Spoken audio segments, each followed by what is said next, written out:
চলো তোমাদেরকে সরস্বতী পুজোর দিনের ব্লগটা শেয়ার করি। তো ভোর 5:30 বাজতে না বাজতেই উঠে পড়েছিলাম। দেখো ছাদের থেকে তোমাদের বাইরেটা দেখাচ্ছি, কি ঘুটঘুটে অন্ধকার। ঠাকুরের বাসন কিন্তু কালকেই আমি মেজে পরিষ্কার করে রেখেছিলাম, আর আজকে একটু জাস্ট জল বুলিয়ে ধুয়ে নেব। তো সেটাই ছাদে আমি করে নিচ্ছিলাম কল চালিয়ে। আর এই ভোরবেলা কাকগুলো এত ডিস্টার্ব করছিল মাথার কাছে, সে লাস্টে জল দিয়ে তাদেরকে তাড়াতে হলো।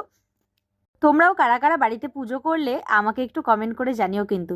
এইটা কিন্তু আমার এই বাড়িতে 3 নম্বর সরস্বতী পুজো, এবার বলতে পারো 5 বছর বিয়ে হয়ে গেছে, আর এটা নিয়ে থার্ড টাইম পুজো করছি। হ্যাঁ, বিকজ ফার্স্ট টাইম যখন আমি গ্র্যাজুয়েশন কমপ্লিট করি তখন আমি এই বাড়িতে এসে ফার্স্ট পুজো করেছিলাম।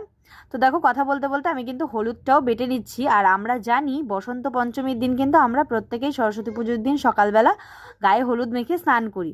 তো যেটা বলছিলাম, তার নেক্সট ইয়ার কিন্তু মাম্মাম আমার কাছে, আমি জানতে পারি মাম্মাম আসবে, সেই কারণেই পুজোটা বন্ধ করা হয়। তারপরেই ঠিক করেছিলাম যে মাম্মাম যখন হাতে খড়ি দেবে যেই বছর, সেই বছরই আমি পুজো করব। তো আগের বছর মাম্মাম হাতে খড়ি দিয়েছে, আর এই দেখো হলুদটা কিন্তু বেটেও ফেলেছি। তার এই বছর মাম্মামের সেকেন্ড ইয়ার সরস্বতী পুজো। আর দেখো ছাদের থেকে সমস্ত কিছুই আমি বাসন নামিয়ে নিয়েছি, ফল ধুয়ে নিয়েছি। এইবার মাম্মামকে তোলার পালা। এই যে এনাকে তুলতে যে কি কষ্ট, কিছুতেই তিনি উঠবেন না এত ভোরবেলা, তখন বাজে 6:30। মাম্মাম গুড মর্নিং। তুমি এখন কি করবে? কি করবে? স্নান।